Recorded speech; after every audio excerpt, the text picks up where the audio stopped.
KBS 방송국에서 실험을 하나 했는데 욕은 듣는 대상에게 어떤 영향을 끼치나 실험을 했어요. 근데 그 대상이 사람이 아니고 식물이었어요. 그 양파에게 욕을 들려줄 때 어떤 영향을 끼칠까? 그래서 양파 100개를 갖다가 50개씩 50개씩 해서 재배실을 따로따로 두 대에 50개씩 재배를 하는 거죠. 빛의 양도 똑같이 하고 양쪽 다. 그리고 습도 뭐 모든 영양 다 똑같이 했어요. 근데 오직 하나만 다르게 했는데 소리만 다르게 했어요. 이쪽 A라고 하는 그룹의 양파들에게는 그린 음악, 아주 평화롭고 좋은 클래식 음악, 이런 음악들을 듣게 해줬어. 그리고 이쪽 반대편 B 재배실 양파들에게는 아주 사나운 말을 녹음해가지고서 듣게 해줬어. 이런 말이에요. 이 개 XX야, 이런 시빌라이제이션, 뭐 이런 욕들을 잔뜩 녹음해서 그래서 계속 틀어주었어. 그리고 15일이 지났어.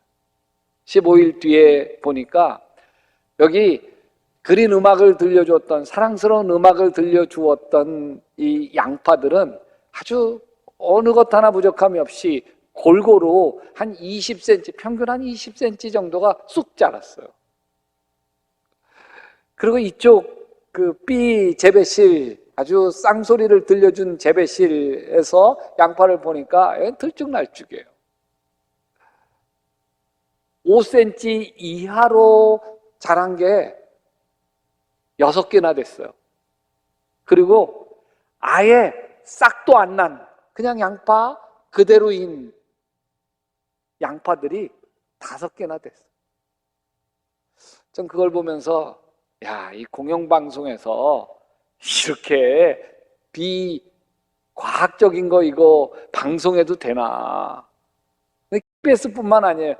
MBC에서 한글날 특집으로 말의 힘에 대해서 했는데 거기서는 밥을 용기에다 담아서 한 밥에다가는 라벨을 사랑해 고마워 이거 붙여놓고 한 밥 라벨은 이 재수없어 짜증나 이 라벨을 붙여놓은 다음에 4주 뒤에 결과를 보니까 여기에 고마워 사랑해는 하얀 누룩곰팡이가 피고 짜증나 미워 이거는 아주 새까만 썩은 곰팡이가 피었어요. 이걸 우리 교인들에게 보여줬더니 우리 교회 권사님 한 분이 이걸 실험했는데 결과가 똑같더라. 그걸 보면서 느끼는 거는 인간의 말은 그냥 말이 아닌 건 분명하다. 이 말에는 어떤 힘이 있어요. 무언가를 변화시켜내는 힘이 있어요. 왜 그럴까요? 여러분, 하나님이 온 세상을 말씀으로 창조했기 때문에 그래요. 창세기 1장 3절에 보면 하나님이 말씀하시기를 빛이 생겨라 하시니 빛이 생겼고, 야 땅들에게 말씀하셔서 야 온갖 생물을 그 식물을 내라 그랬더니 막 식물이 자라고. 그래서 보면 하나님이 온 세상을 창조하셨는데 이 하나님이 창조하셨다기보다는 하나님의 말이 창조하신 거예요. 여러분, 그러면 우리 인간의 말에도 창조 능력이 있나? 여러분, 깜깜한 그 방 안에서 빛이 있어라 그러면 뭐 켜지나요? 아니잖아요. 이 마당을 보고서 야 땅아 상추 좀 내라, 상추 씨앗 뿌리지 않았는데도 먹어요. 상처가 나고 막 쑥갓도 나고 이러면 아무리 해도 그런 능력이 우리에게는 없어요. 그렇다고 인간의 말은 능력이 없을까요? 하나님 말처럼 아주 대단한 창조 능력이 있는 건 아니에요. 그럼에도 불구하고 우리 말에도 어떤 능력이 있는 건 분명합니다. 왜 그런 줄 아세요? 하나님이 우리를 창조하실 때에 하나님의 형상대로 우리를 창조하셨기 때문에 그렇습니다. 그래서 여러분, 하나님에게 있던 말의 능력이 하나님의 형상대로 지음받은 우리에게도 일정한 부분 흘러와서 말의 신비를 나타내는 거예요. 마가복음 11장 12절 이하에 보면 예수님 길을 가시다가 좀 시장하셨어요. 그래서 무화과 나무가 있으니까 열매를 따먹을까 하고 뒤적거렸는데 열매가 하나도 없는 거예요. 야, 넌 영원토록 열매를 맺지 못하리라 저주를 해요. 그 다음날 베드로가 지나가면서 보니까 한 나무가 바짝 말라 있는데 어제 예수님이 저주하신 나무예요. 그래서 예수님이 그 무화과 나무 저주하시더니 아주 바짝 말랐습니다. 그 얘기를 들으신 예수님이 아주 유명한 이야기를 하십니다. 하나님을 믿어라. 내가 진정으로 너희에게 말한다. 누구든지 이 산더러 번쩍 들려서 바다에 빠져지란 말하고 마음에 의심하지 않고 말한 대로 될 것을 믿으면 그대로 이루어질 것이다. 무슨 뜻이냐? 내가 하나님을 믿고 내가 말한 대로 하나님이 일하신다는 믿음을 가지면 그대로 된다는 거예요. 여러분, 내 말이 능력이 있는 이유는 내 말을 들으시는 하나님이 계시기 때문에 그렇습니다. 하나님은 내가 한 말을 들으시고 내가 한 말을 따라서 내 인생을 이끌어 가시는, 내가 하는 말 뒤에는 하나님이 계셔요. 그래서 내가 말한 대로 되어가는 거예요. 이걸 철저히 맛본 사람이 누구냐면 애굽 땅에서 탈출한 이스라엘 백성들이에요. 가데스 바네아라고 하는 곳에서 가나안 땅으로 모세가 12명의 정탐꾼을 보내 10명이 돌아와가지고는 부정적인 보고를 하는 거예요. 여기 안악 자손이 있고 거인들이 있고 요새는 아주 견고하고 저들이 우리를 봤다면 메뚜기 같을 거다. 그 이야기를 듣고서 이스라엘 백성들이 막 자들하고 절망하면서 막 통곡을 하는 거예요.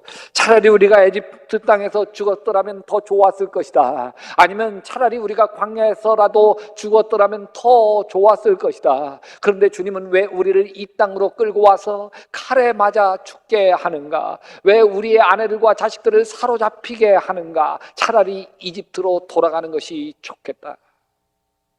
그러면서 자기의 절망을 분노로 바꿔서 모세를 쳐 죽이려고 하니까 하나님이 화급하게 나타나셔서 뭐라고 이야기하시냐면 너희 말이 내 귀에 들린 대로 내가 너희에게 행하리니 너희 시체가 이 광야에 엎드러질 것이다.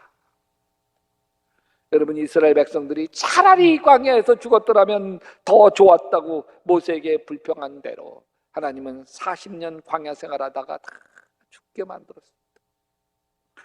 여러분, 하나님이 우리를 이끌어 가셔요. 그런데 하나님은 우리를 내가 말한 대로 나를 이끌어 가시는 거예요. 너희 말이 내 귀에 들린 대로 내가 너희에게 행하리라. 여러분, 낱말은 새가 듣고 반말은 쥐가 듣는다는 말이 있어요. 좋은 말, 착한 말은 하나님이 듣고 그대로 되게 하시고 나쁜 말, 악한 말은 여기 쥐새끼 같은 마귀가 듣고 그대로 되게 하시고. 그래서 오늘 말씀은 이렇게 이야기해요. 의인의 입은 생명의 샘이지만 악인의 입은 독을 머금고 있다. 말이 사람을 살리는 생명의 샘이 되기도 하고 말이 사람을 죽이는 독약이 되기도 한다는 거예요. 왜 너 같은 것이 태어나서 이 애미 속 터지게 하는지 모르겠다. 너만 생기지 않았더라도 내 애비 같은 인간하고 내가 살지 않았을 텐데 너 때문에 내 인생 망쳤어 이놈아. 이렇게 엄마 입에서 쏟아진 말들이 다 독이 돼. 이 어린 아들이 엄마의 감정 쓰레기통이 돼가지고 다 받아야 했던 이 아들이 얼마나 망가졌겠어. 물론 엄마의 인생도 고달팠을 거예요. 폭력적인 남편에 시달리면서 하루하루가 지옥과 같은 인생을 살았을 거예요. 그런데 엄마가 던진 이 말이 그냥 사라지는 게 아니에요. 던져진 말들이 어떤 역할을, 오늘 말씀에서 미움은 다툼을 일으키지만 사랑은 모든 허물을 덮어준다. 미워서 하는 말이 그냥 허공으로 사라지지 않아요. 무언가 반드시 역할을 해요. 다툼을 일으키는 사나운 역할을 한단 말이죠.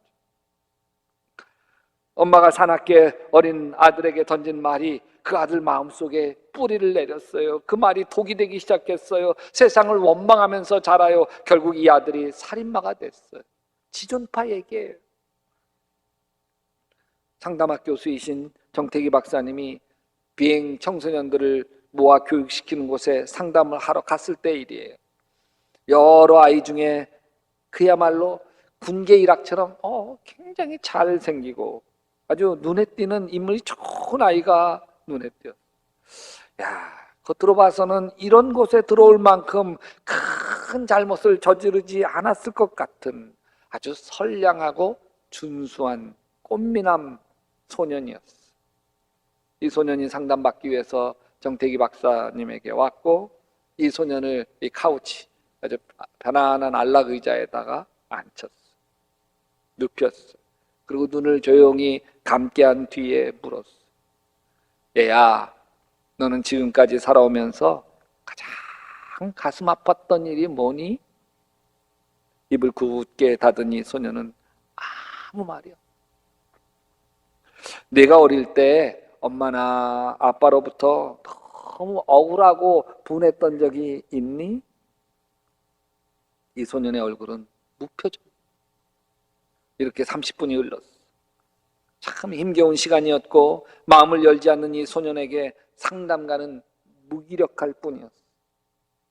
그만 상담을 마쳐야겠다 싶을 무렵 전혀 반응을 보이지 않던 소년이 갑자기 얼굴이 험악하게 일그러지면서 고래고래 소리를 지르기 시작합니다.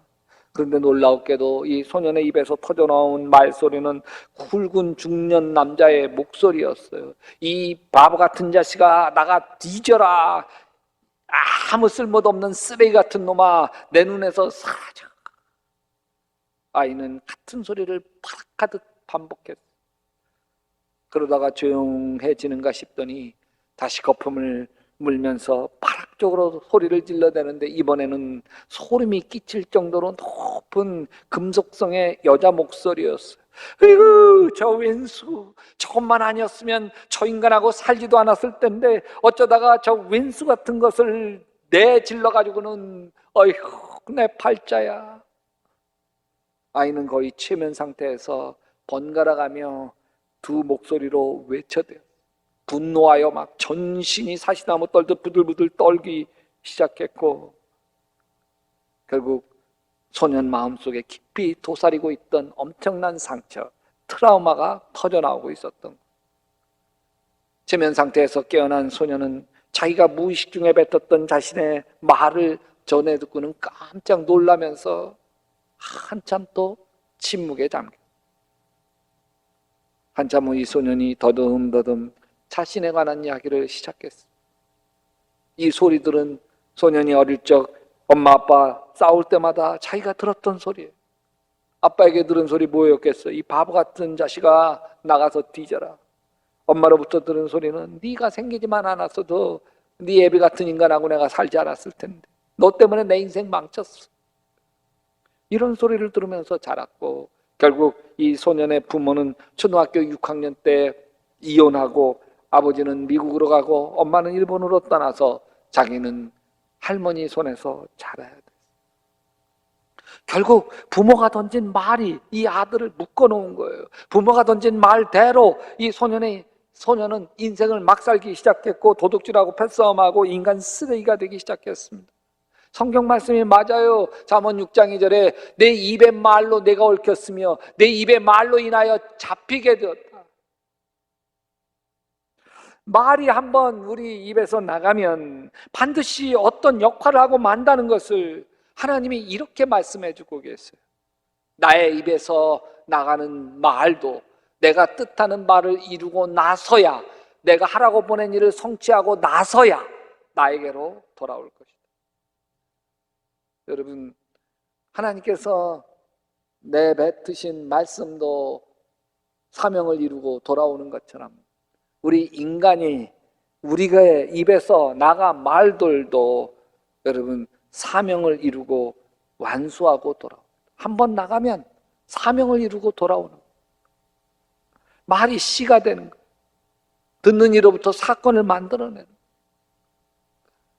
1920년 벨기에 올림픽에 출전한 미국 육상 선수 찰리 패덕은 100m 달리기에서 당시에 10초 8이라고 하는 경이로운 기록을 내며 금메달을 목에 걸어 귀국하자 미국의 영웅이 되죠. 자신이 졸업한 고등학교에 초청을 받아 강연을 했습니다.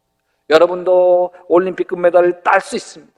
여러분 중에 누군가 나처럼 금메달을 따겠다는 꿈을 가지고 내가 노력한 만큼 열심히 한다면 금메달리스트가 될 수 있습니다. 강연을 마친 찰리 패덕에게 저곳에서 한 흑인 아이가 머뭇머뭇거리는 거예요. 당시 흑인에 대한 인종차별이 심했고 찰리 패덕은 백인 육상선수였기 때문에 그래요. 머뭇거리던 이 아이가 용기를 내서 다가와 물었습니다. 저도 아저씨처럼 올림픽에서 금메달 딸 수 있을까요? 찰리 패덕은 소년의 어깨를 두드리며 격려합니다. 물론이지. 너는 할 수 있어. 나에게 이렇게 찾아와 물어볼 만큼 용기가 있으니 너는 분명히 해낼 거야. 이 말이 흑인 아이 마음속에 새겨졌어. 그래, 난 할 수 있어. 금메달 딴 찰리 패덕 아저씨가 나도 할 수 있다고 하셨어. 난 해내고 말 거야. 찰리 패덕의 입에서 나간 말이 이 흑인 소년 속에서 사명을 완수하기 시작을 했습니다. 이 흑인이 커서 1936년 독일 베를린 올림픽에 참가했습니다. 당시 히틀러는 독일 아리안족의 우수성을 올림픽에 과시하고 싶었습니다. 얼마나 더 잘 달리고 얼마나 더 힘이 센지 증명해내고 싶었습니다. 그런데 백인이 아닌 흑인이 육상선수로 등장하더니 독일 아리안족과 백인들을 제끼고 세계 신기록을 갈아치면서 100m 금메달, 200m 금메달, 400m 계주 금메달, 막 그냥 멀리뛰기 금메달 사관왕을 차지하게 됐어요. 이 흑인 아이가 최초 흑인 올림픽 금메달리스트 제시 오웬스. 이 제시 오웬스가 올림픽 영웅이 돼서 고향으로 돌아오자 많은 사람들이 축하 인사하러 왔어요. 근데 그 중에 한 소년이 다가와서 이렇게 물었어요. 아저씨, 저도 아저씨 같은 금메달리스트가 되고 싶어요. 저도 할 수 있을까요? 제시 오웬스는 찰리 패덕에게 들었던 말을 떠올리면서 흑인의 소년의 어깨를 감싸주며 말했습니다. 물론이지. 너는 해낼 거야. 내 눈빛을 보니 예사롭지 않고 너는 반드시 해내고 말 거야.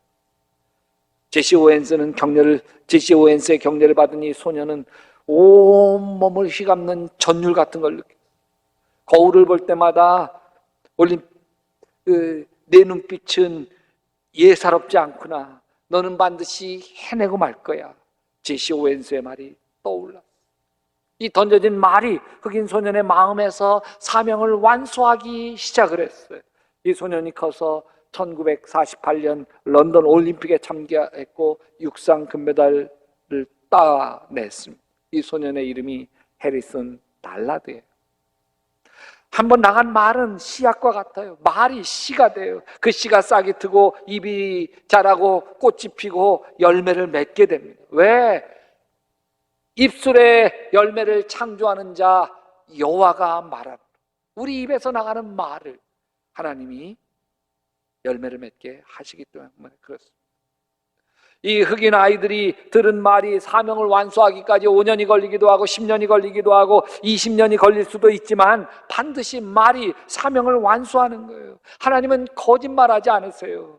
비와 눈이 하늘에서 내려서 땅을 적셔서 싹이 돋아 열매를 맺게 하고 씨 뿌리는 사람에게 씨앗을 주고 사람에게 먹을 거리를 주고 나서야 그 근원으로 다시 돌아가는 것처럼 나의 입에서 나가는 말도 내가 뜻하는 바를 이루고 나서야, 내가 하려고 보낸 일을 성취하고 나서야 나에게로 돌아올 것이다.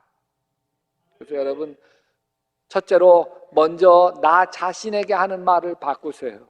우리 학대교인들은 아침에 일어날 때마다 이렇게 선포합니다. 하나님 사랑합니다. 같이 할까요? 하나님 사랑합니다. 나는 소중한 사람, 모든 게 다 잘 될 걸 믿습니다.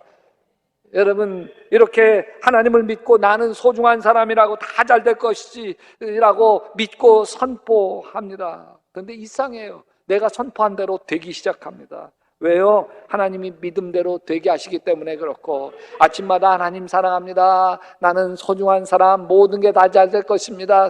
믿음으로 선포하면 온갖 좋은 일들이 나 부르나 그러고 달려와요. 할렐루야.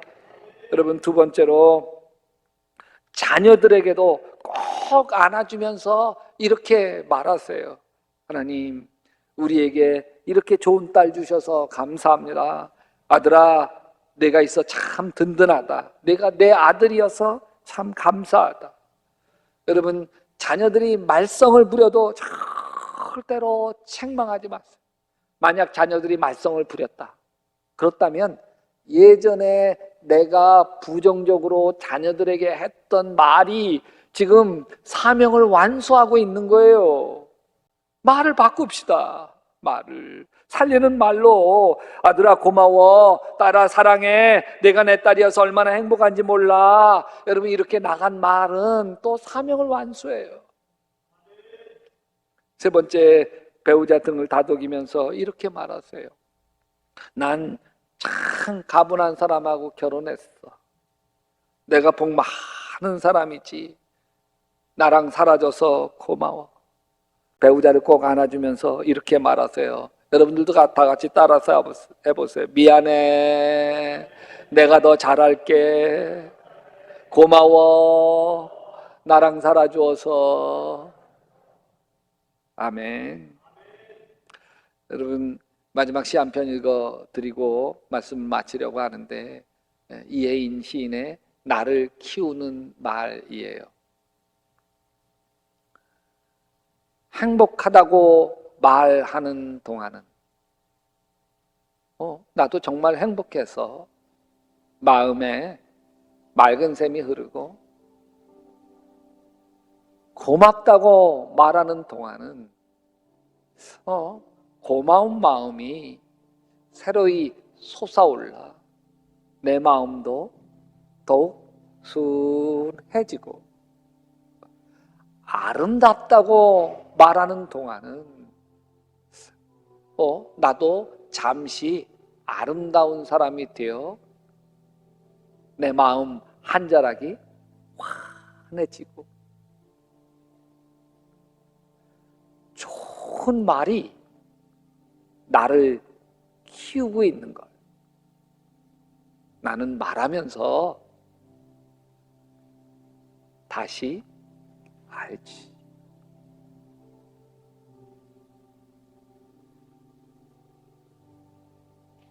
여러분,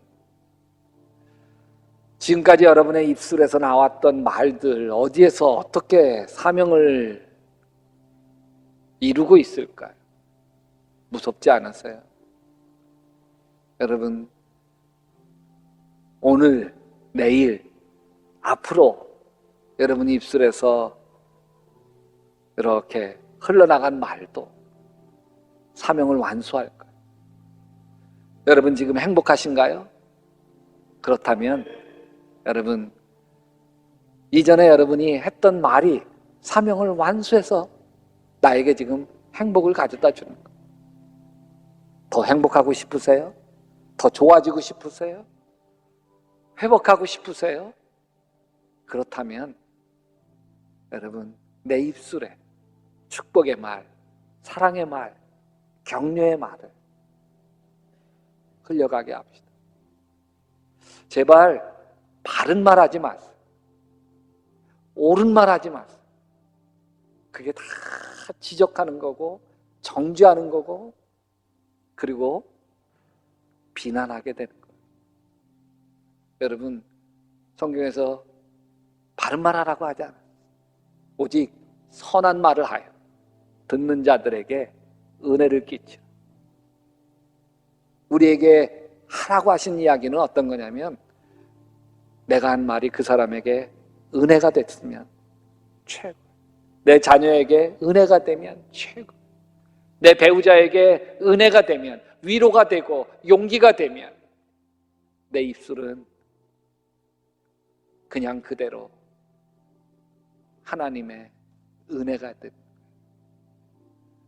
잠언을 읽어가시면서 말에 대한 말씀 읽을 때마다 밑줄 쳐서 말에 실수가 없으면 온전한 자라고 하는 야고보서 3장 2절 말씀이 이루어지시기를 주님의 이름으로 축원합니다.